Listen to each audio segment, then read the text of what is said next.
Turning your Bibles to 1 Samuel chapter 23.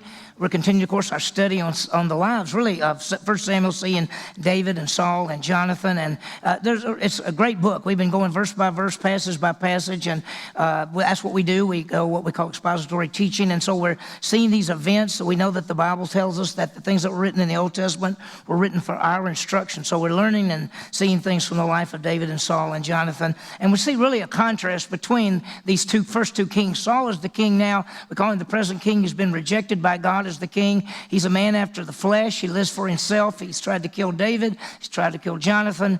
He's just, we would say he's a fleshly man, and he's the present king, but he's been rejected by God. David is the future king. God's already anointed him to be the king. He anointed him when he was either about 14 or 15. He's going to be age 30 when he becomes king. He's now on the run from Saul. He's a man after the Spirit. He's a man after God's own heart, a man of faith. And so we're seeing that contrast. And this morning we're seeing David on the run. Saul has hatred for David and his jealousy.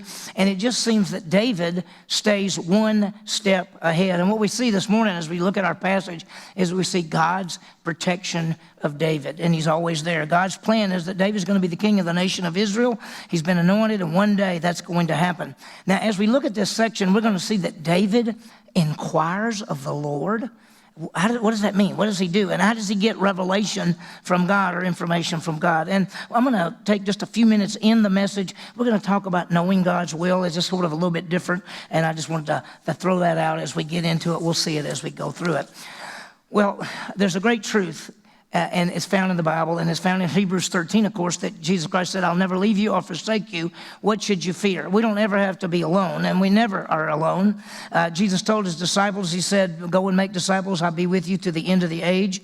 There's never a time when we as the children of God or ever away from God. In fact, right now, he's indwelling every believer, and then to be absent from the body is to be present with the Lord. So we don't ever have to be afraid. We don't ever have to be alone. In fact, as we look at this passage, we're going to see over and over that God continually protects David, takes care of him, and that goes back to many of the songs we sang this morning about that God is always with us, never alone, and he's there with us. And so God has protected David and will protect him all the way through. When Saul was trying to kill David, we see that God continually protected him. And have you ever thought about this? It seems like everybody can find David but Saul.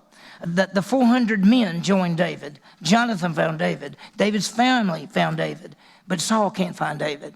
And there's a reason for that, because God has protected him. And Saul will never find David, and David will be the next king. And so as Saul is trying the best he can to find David and kill him, and everybody else can find David except Saul, and we'll see it as we go through. He has anointed David as the next king, and that's the plan.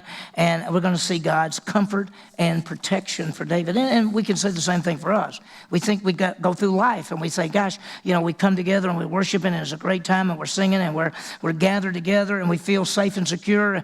And yet, all of a sudden, in a little bit, we're going out into the world.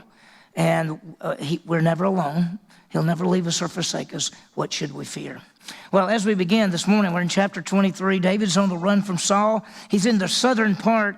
Well, when I say southern part of Israel, if you know, the northern part's Galilee and has the Sea of Galilee and that. And then the southern part is really Judea, and that's got the Dead Sea and Jerusalem and all those areas right there. And we're going to find that David, at this point, is in this city called Keilah. And let me just give you a little idea of the map. Of course, way up there is Galilee. This is the Dead Sea. There's a place called En-Gedi, which is a famous place on the Dead Sea. There's Jebus, which is the same as Jerusalem. Saul has been living up here. David is on the run. He's now at this place called Keilah. He's going to be all in this wilderness area. If you remember, there are 5 major cities of the Philistines. They're on the coast area: Gaza, Ashkelon, Ashdod, Ekron, and Gath. Gath is where Goliath was from. And so actually, David is right in here. If you remember, just not very long ago, David left Saul, went to the Philistines, went to the city of Gath, and when they found out David was there, David pretended he was crazy. He let spit come down all over his face, and he scratched on the wall and the door because he was afraid he was going to get caught and get killed. And the king of Gath, Achish, just said, get that man out of here. I don't want a crazy man around me. And so David was able to escape. So David is now in this area, and there's this little town, and the Philistines are raiding this town and stealing stuff. And notice chapter 23, look at verse 1. It says, then they told David, saying, behold, the Philistines are fighting against Keilah, and they're plundering the threshing floor. You know, David is on the run from Saul, and you would think that David would just say, hey, look, I can only worry about myself. But they come to him and they say, that little town, the Philistines are coming after it, and it says they're plundering the threshing floors. That means after they thresh everything out, the Philistines come in there and steal it all and take it away. So they're basically saying, David, what are we going to do about this? So it says, so David inquired of the Lord, this is verse 2, saying, shall I go and attack the Philistines? And the Lord said to David, go and attack the Philistines, and delivered Keilah. Okay, so he said to do it. And so how did the Philistines are fighting against Keilah, and this is the little town, Keilah right there. I just wanted to show it to you again. And so David inquired of the Lord. And here's the question, how did David inquire of the Lord? I mean, he's getting revelation. Well, how did he do that?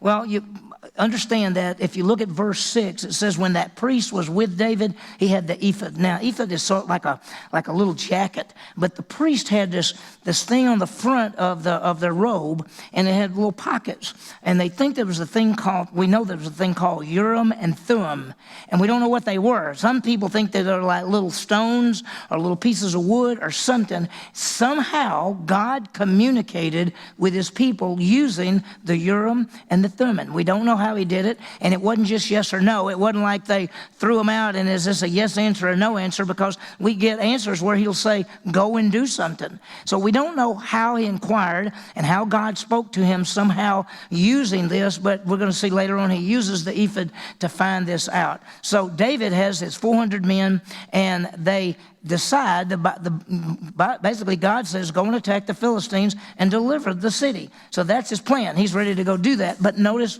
his men. But David's men said to him, now behold, we're afraid here in Judah. How much more if we go to Keilah and attack the ranks of the Philistines? Now they're pretty smart, and they say, look, there's only 400 of us. Saul's army is after us. So we're already scared of this big army, and you're asking us to go fight the Philistines? I mean, they got a lot of people, and they're attacking this one little city, and I don't know if we should go. That's what the men are saying. We probably shouldn't go. But look what happens again. So then David, verse 4, inquired of the Lord once more. Now how he did it, we're assuming he used the Urim and the Thummim somehow, and the Lord answered him and said, arise, go down to Keilah, for I will give the Philistines into your hand. Now notice, that's not a yes or no answer. It's not, should we go? Yes, that's not what it is. It's, arise, go down there, I will give the Philistines into your hand. So the word from the Lord is that God will give David the victory over the Philistines. God promises the victory. So David is getting direct revelation from God. Now remember that the Bible, if you look at this, Moses wrote the first 5 books. So when you think about these people living here, they didn't have Romans or Galatians or Philippians or Matthew, Mark, Luke, or John. They didn't have Hezekiah, Isaiah. They didn't have Jeremiah. They didn't have most of the Psalms. David's writing them. I mean, when you start looking at all this and you say, what scripture did they have? They didn't even have 1st and 2nd Samuel. We think Samuel wrote before he died most of 1 Samuel before he died. So how do they get revelation from God? It's not written revelation. They just have a few books that God has already given them. So God gives them revelation. Now, let's raise this question. How do we know God's will for our lives? Because David's saying, should I go up there or not? And God says, go. How do we know God's will for our life? We know that David has the ephod, which is the priestly garment, which was helped to use. What do we use? How do we know what God's will for our lives is? Well, we go to the Word of God. And I wanted to show you something, because when we've got the Bible and you've got specific instructions, you've got the entire Word of God, and we've got the New Testament. It'll say, stop letting sin reign in your mortal body. It'll say, study to show yourself and approve. It says, stop lying one to another. It says, pray for one another. I mean, there's all kind of commands in the Scripture for us. And we see those. So how do we know God's will? And here's something that I've taught. I've taught it at the retreats a number of times. Usually have 3 to 4 studies on this. I've taught this also in our Grow group a long time ago. And so if you want more information, I'm just going to give you about a 2-minute overview of what we teach and how we look at this. We talk about God's will. We see that there's threefold aspect of the will of God. There is the sovereign will of God, the specific will of God, and the general will of God. That's what we call them.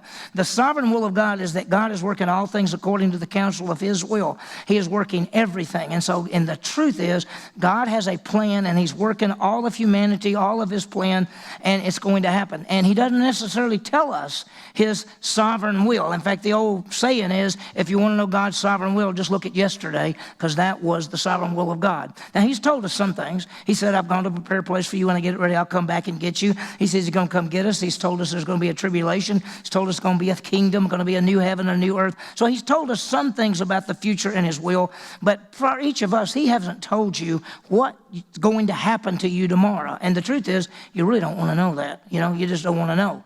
And so the second thing, that's the sovereign will, and that's going to come to pass. There is the specific will of God, which is the written revelation, which is the Word of God. And we have many commands, many principles, many things that you can look at the Bible and it says, don't do this or do this. And so you have the specific will of God. You can get out of the specific will of God. You cannot get out of the sovereign will of God. That's going to happen. You can get out of the specific will of God because you can disobey the scripture. Where it says study to show yourself approved and you don't study, you're out of the will of God. When it says don't lie and you lie, you're out of the specific will of God. So you can get out of God's specific will for your life. It's called sin. The third way is what I call the general will of God, and that is where you have decisions to make and you don't have biblical revelation to go to. Like, should you buy a house? Should you buy this car? Should you marry this person? Should you do that? You do not have direct revelation from God to tell you those answers. And God says when you have decisions to make that you don't have direct revelation, you have freedom. Freedom to make wise choices. The Bible talks about living wisely.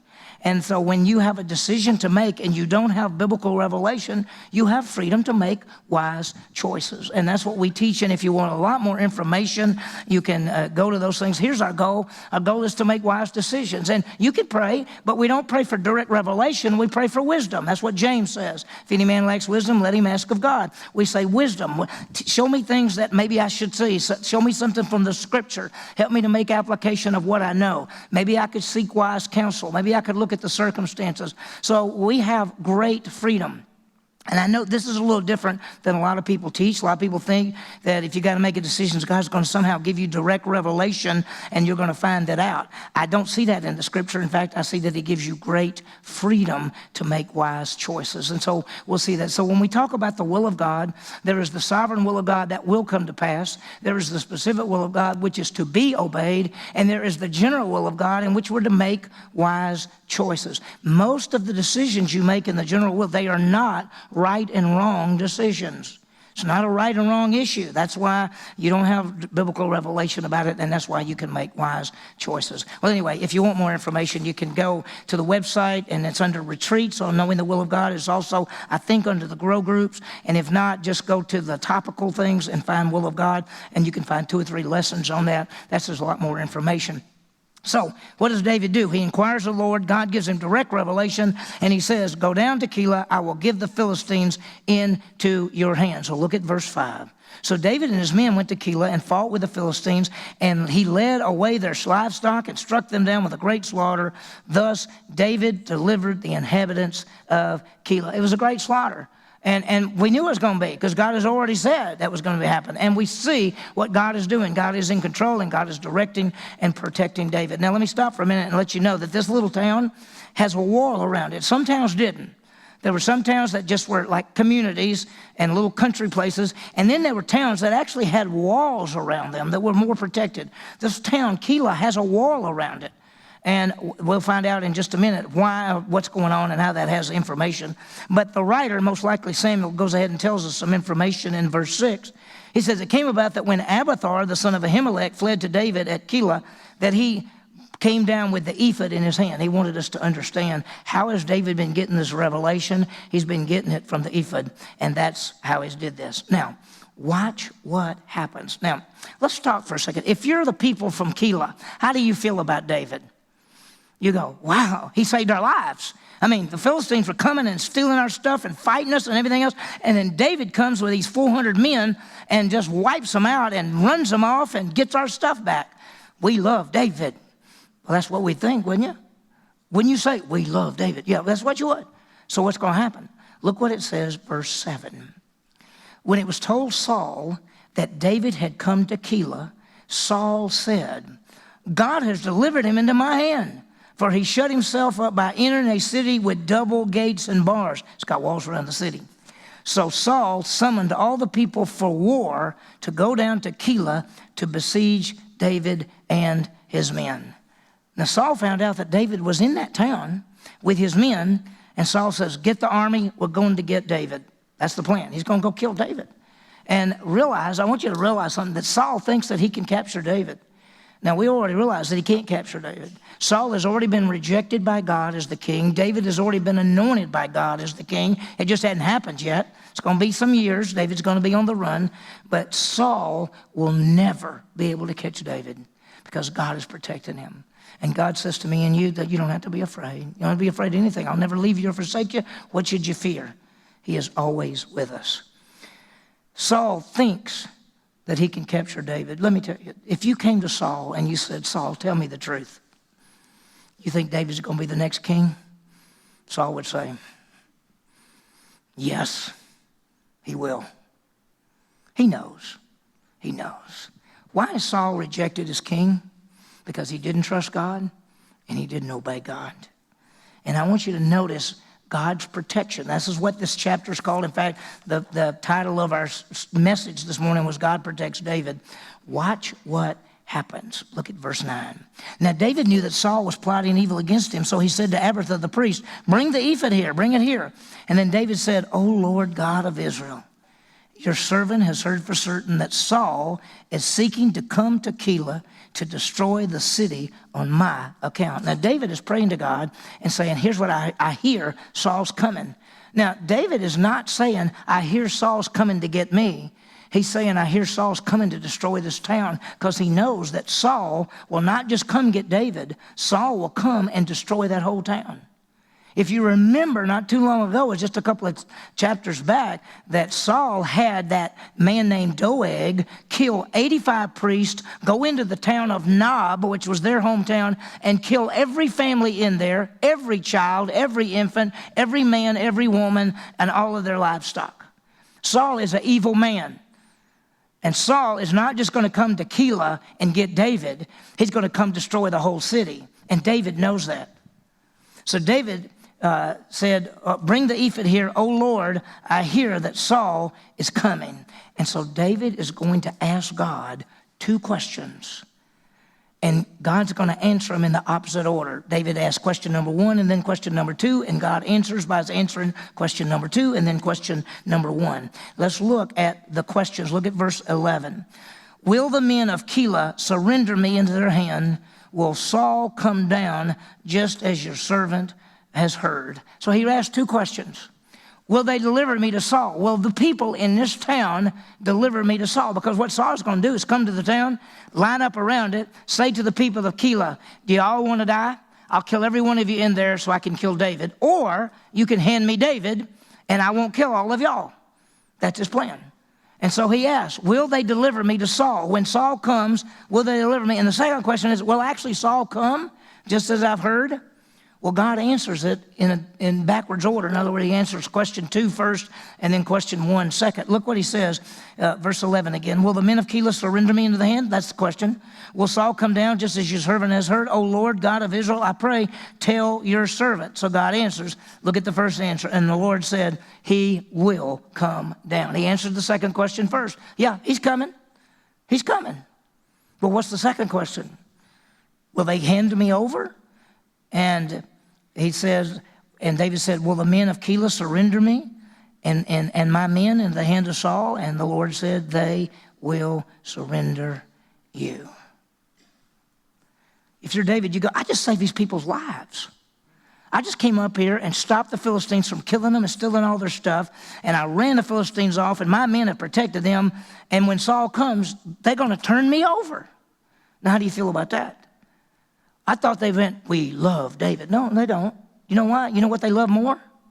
They love themselves more, because they said, if we don't turn David over, he'll kill us. We already know what he did to Nob. We know what kind of man Saul is. Saul went and destroyed one whole city. He'll destroy all of us. So God says, if you stay down there and Saul comes, they'll turn you over to Saul and he will kill you. So what would you do if you were David? I'd leave. Wouldn't you leave? So look what happens. David says, well, the men of Keilah surrender me and my men, and the Lord said they will surrender us. And then David and his men, about 600, arose and departed from Keilah, and they went wherever they could go. And when it was told Saul that David had escaped from Keilah, he gave up the pursuit. So David left. And did you notice something? I want you to notice something. If I can get this, there it is. David's army's gone from 400 men to what now? 600 men. See, people all know that David is a great one. David is a great leader. They all do not trust Saul. They all know that Saul is evil and that Saul is killing people. And so a lot of men are saying, I'd rather, if it comes push to shove, I'd rather be with David than Saul. And so there are many, now he's up to 600 men. Now remember I told you that these are called the mighty men? We talked about this several weeks ago, that there's going to be a list later on of David's mighty men. And he has what he calls the three. And there are 3 men that he lists, and he says they're the 3. And then he lists 30 other men, which are called the mighty men. And so there are really 33 of David's 600 men that he calls the mighty men. And they're great warriors, and they're great fighters, and they love David, and they stand strong. And so they're with him now. And so he's told, if you don't get out of here, you know, they're going to get you. So David left. And when Saul found David had gone, he didn't go down there. Have you realized that God told David what would happen? But that's not what happened. Because he said, if you stay here, they'll turn you over and Saul will kill you. You know, people come up with those hypothetical questions all the time. They say, well, what if Adam and Eve hadn't sinned? But they did. What if Jesus hadn't died on the cross? But he did. What if Saul would have come down there and David would have stayed? What would have happened? They'd have killed him. But they didn't. David left. David got the word from the Lord. Well, let's see what happens. Look at verse 14. So David stayed in the wilderness in the strongholds and remained in the hill country of the wilderness of Ziph. And Saul sought him every day. Now I want you to read that carefully. Saul sought him every day, but God did not deliver him into his hand. Every day Saul's trying to find David, and he can never find him because God won't let him. He stays in the wilderness of Ziph. I'll put this up again. Here's Ziph. Here's that little town. Maon, we're going to come back to it. There's En-Gedi. There's Masada. There's Hebron, Bethlehem, Jebus, Jerusalem. And Saul has been in this area, but he keeps coming down trying to find David. That's his plan, to kill David. I like it this way. Everybody can find David but Saul. Have you thought about that? Everybody can find David who needs him except Saul. Jonathan can find him. In fact, Jonathan finds him 3 different times. The priests find him. His family finds him. 600 men find him, but not Saul. Why? Because the verse says God did not deliver him into his hand. Now, verse 15, we're going to see something else as we go a little further along. It says, Now David became aware that Saul had come to seek his life while David was in the wilderness of Ziph at Horesh. So David is at this little place, and it says, and Jonathan, Saul's son, arose and went to David at Horesh and encouraged him there. Now, did you notice that Jonathan can find him? Jonathan found him. Why can't Saul find him? Because God won't let Saul find him. God protects me and you as well. God is our strength and our shield. He is for us. And if he is for us, who can be what? Against us, nobody.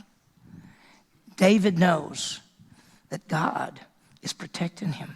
So Jonathan shows up. We love Jonathan. Jonathan is one of the greatest men in the Bible.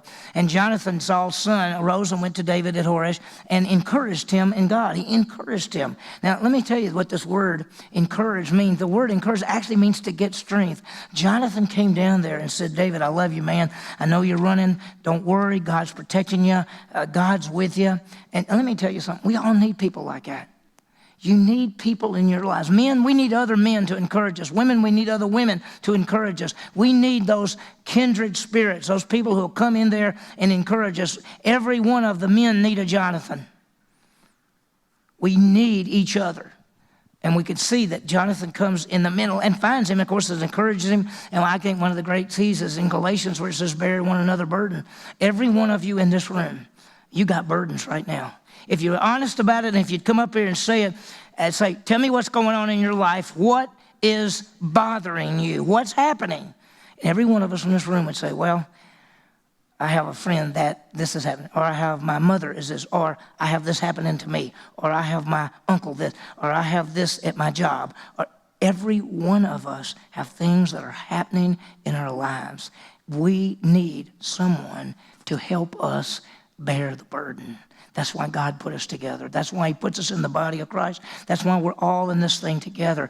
David has Jonathan, and Jonathan comes to him. Now, I want you to see what Jonathan says in verse 17. It's very powerful. He said to him, do not be afraid, because the hand of Saul my father will not find you. You will be king over Israel. I'll be next to you, and Saul my father knows that also. Look at the four things that Jonathan tells David. He says, Saul's not going to kill you. He can't kill him because God's protecting him. Second, he says, you're going to be the king. Everybody knows that. Everybody knows David's going to be the next king. Look at the third one. Jonathan says, and I'll be next to you. He says, I'm a faithful friend, and when you're the king, I will serve you. You know what's sad about this? That's the only one that doesn't come true, because Jonathan gets killed in a battle, and he doesn't get to serve with David. And look at the fourth one. Saul knows this. He knows that David will be the next king. Powerful. And then they made their covenant again. Look, so the two of them made a covenant before the Lord, and David stayed at Horesh while Jonathan went to his house. They made that covenant. You know, that covenant was that David would say, something happens to me, you take care of my family. And Jonathan says, something happens to me, you take care of my family. And that's what they're going to do. They're faithful to each other. Faithful believers. We encourage and sharpen one another. We all need each other. There's no such thing as Lone Ranger Christian. A lot of people say, I just do my own thing. You don't do your own thing. You don't have your own thing.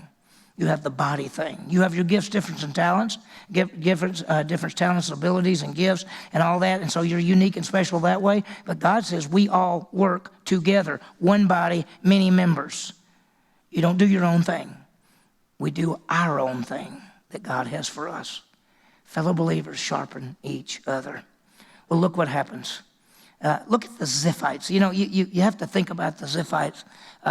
They come to Saul. Look at verse 19. I'll go quickly through this. The Ziphites came up to Saul at Gibeah saying, is David not hiding with us in the stronghold at Horesh on the hill of Machpelah, which is on the south side of Jeshimon? Now then, O king, come down according to all the desire of your soul to do, and our part we will surrender him into the king's hand. What? David is around these people called the Ziphites. And the Ziphites actually send some of their leaders up to Saul and say, David's down here with us. If you'll send your army down, we will turn him over to you. And you could say, well, great friends y'all are. They're not good friends. And let me tell you what they think. They just say, why would they do that? They're scared. Because what if they don't turn David over? They feel like Saul's going to come down there and destroy them. Saul's going to send the army down there and kill them all. And so they're afraid. And sometimes when we're afraid, we'll do things that we shouldn't do. And these people are saying, Saul, if you'll come down, we'll turn David over and we'll give him to you. Well, look what Saul says. In verse 21, Saul said, may you be blessed of the Lord, for you've shown compassion on me. He said, finally somebody feels sorry for me. He says, go now, make sure and investigate and see his place where the haunt is, and who has seen him there, for I'm told that he's very cunning. So look and learn all about the hiding places where he hides himself, and return to me with certainty, and then I will go with you. and if he's in the land, I will search him out among all the thousands of Judah. Now, Saul's pretty smart. He says, listen, everywhere I go, he's not there. I was going to go to Keelah, he wasn't there. I was going to go someplace else, he wasn't there. Now you tell me he's down there. Well, I'll come, but make sure you know he's down there, and that because he's cunning and he's tricky, and so I'm not coming down there until you can tell me we know where he is, and you can get him for me, and I'll come down there. So go ahead, and then I'll come down, and we'll get him. That's the plan. And so Saul really says, make sure you know where he is before I come down there. You know, the truth is, it doesn't matter. He's never going to get him. He's never going to get him. God's going to take care of David. Well, look what happens in verse 24. They went back, they arose and went to Ziph before Saul. And David and his men were in the wilderness of Maon in the Arabah. Now, Arabah means to the south. That means the south, to the south of Jeshua. So they're in the south part. David's now in the south part. It's a desert area. And look where he is now. He's now in the wilderness of Ziph and Mahon. He's wilderness. He's in this area. There's En-Gedi, kind of a famous city. That's where they found the Dead Sea Scrolls, right outside of En-Gedi. And then there's Hebron, famous at Keelah. So David is now down in here. Saul is up in here. Saul says, if you can trap him down here, we'll come down and get him. We'll come down and get him. So David is hiding. David's going to the rock area, and that's what he's doing. So it says, they arose and went to Ziph before Saul. David and his men were in the wilderness. And then verse 25, when Saul and his men went to seek him, they told David, and he came down to the rock, and he stayed in the wilderness of Maon. And when Saul heard it, he pursued David in the wilderness of Maon. Now here's the wilderness of Maon. So David's left this area, and he's gone down here, and it's a rocky area. It's David was told Saul's coming. He went to a rock area, and Saul is coming after David. And here's supposedly the picture of King Saul coming on his horse and his soldiers, and in this big area, this sort of like a big rocky hill, sort of like a mountain, not real high mountain, but a rocky area. And David's hiding that area, and Saul comes down there. And let's say this: it's not looking very good for David.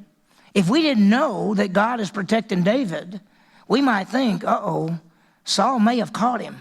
So look what happens. Saul was on this is verse 26. So Saul was on one side of the mountain, and David and his men were on the other side of the mountain. And David was hurrying to get away from Saul, for Saul and his men were surrounding David and his men to seize them. Now we're in trouble. David's on the side of that hill. He's got his men with him, his 600 men. And Saul is coming around one side, and Saul is coming around the other side. And David is trapped. And we could stop and say, ooh, this is bad. What's going to happen? Now, we already know that God has already said God did not deliver him into his hand. And we already know that he's going to protect David because David's going to be the next king. What in the world is going to happen? Look at verse 27. But a messenger came to Saul saying, hurry and come, for the Philistines have made a raid on the land. So Saul returned from pursuing David and went to meet the Philistines. Therefore, they call that place the Rock of Escape. Right in the middle of Saul just about to get David, the Philistines attack. And they come to Saul and say, look, the Philistines are attacking. You can't be out here. We got to protect the people. And so Saul has to take his army and go back and fight the Philistines. And David escapes again. And what did he call this place? He called it the Rock of Escape. Whoops. Let me get it better. Called the Rock of Escape, because that's where he escaped. God protected him again. And then notice it goes on to say, and from there, David went up from there and stayed in the strongholds of En-Gedi. Now, I've been to En-Gedi. I've been to Israel. It's been a long time ago. En-Gedi is really, it's like a town. It's a beautiful place, but it's mountainous, it's rocks, it's caves, it's everything. This is where a shepherd boy in 1947 threw a rock up in one of those caves because he thought one of his goats or one of his sheep was up in there. And this Bedouin boy threw a rock up in there, and he heard something break, and he crawled up into one of those caves, and he found these giant big jars, and they were filled with manuscripts. And he didn't know what they were. And he pulled one out, took it to his father. His father took it into town, and somebody who knew what it was said, this is scripture. This is copies of the Hebrew Bible. And of course, they later came back and found what we call the Dead Sea Scrolls, which was a copy of every book in the Bible except Esther. That was the only one that wasn't found in that, and it predated everything by 1,000 years. So it's pretty incredible. But this is where David is staying now. He's staying in En-Gedi. And let me just read something for you. I'm going to turn, and I don't want you to turn there, but in Psalm 54, David wrote this psalm when he was running from Saul, when the Ziphites tried to turn him over. Listen to this. This is Psalm 54. In all the Psalms, in most of the Psalms, there's a little heading that's actually in the Hebrew Scripture. Some Hebrew Bibles actually begin with that as verse 1. Here's what this one says. It's for the choir director on a stringed instrument, a maskil of David, that's a type of song. When the Ziphites came and said to Saul, is not David hiding himself among us? This is the song that David wrote when the Ziphites wanted to turn him over to Saul. I want to show you this. It's got 3 parts. I just want you to listen to it because I want you to think about this. What are you going to do the next time there's a problem? When things are not going your way, when issues arise. Look what he did. He prayed to God. He trusted God. He gave thanks. Listen to this. This is his prayer. Save me, O God, by your name, and then vindicate me by your power. Hear my prayer, O God. Give ears to the word of my mouth, for strangers have risen against me. Violent men have sought my life. They have not set God before them. He's talking about the Ziphites. Then it says he trusts God. Listen to what he says. Behold, God is my helper. The Lord is my sustainer of my soul. He will recompense the evil to my foes, and he will destroy them in your faithfulness. And then finally, he gives thanks to God. Willingly I will sacrifice to you. I will give thanks to your name, O Lord, for you are good. For you have delivered me from all my trouble, and my eyes have looked with satisfaction upon my enemies. When David was in a bad place and he wrote this song, he cried out to God. He trusted God, and he gave thanks. When you're in a bad place, pray. Tell God what's going on. Be anxious for nothing but everything by prayer and supplication with thanksgiving. Let your requests be made known to God. Tell him everything that's going on in your life, and then trust him. He is the strength and he's the shield, and then give him thanks and praise his name, because he's going to take care of you. Let me give you some applications and we'll close. First is, God is our strength and our protection. Do you understand that? We see it in the life of David, and we see it in our own lives. He'll never leave us or forsake us. What should we fear? He is always there. And so when we go out these doors, we don't have to be afraid. It's easy not to be afraid in here because we got all our friends and our fellowship and the Bible and Jesus and songs and everything else. We walk out those doors, we get afraid. So what do? We realize that God is in control. We got to trust him and trust God, not people. People will let you down. We saw it already in this passage. But what do we do? Whoops, it went too fast. Hold on, there we go. We cry out in prayer, we trust him, and we praise him. Just remember that. Second, let's spend time in God's word so we can know God's will. Now, that's something that I just hit on because David was getting God's will. And sometimes people come up and say, how can I know God's will for my life? The bottom line is the word of God. Romans 12:2 says, renew our minds. When we renew our minds, which means put God's word in our mind, we will know what the good, acceptable, and perfect will of God is. God's will is found in God's word. And that's how we do it, and that's how we know it. But remember this, that he is in control. He has a sovereign will that's going to happen. He gives us his word. That's a specific revelation. We are to obey him. And third, he gives us great freedom. That's called the general will, to make wise choices. I pray that all of us will make wise choices. Last but not least, is let's build relationships with others. Remember that David had Jonathan. Who do you have? Who are you close to? For you guys, who's your other guy? Who's a couple of guys that you can turn to no matter what? Women, who are some other women? Who are the people that you can turn to? You know, the Bible says iron sharpens iron. All of us need someone to encourage us, to hold us accountable, and to help us grow.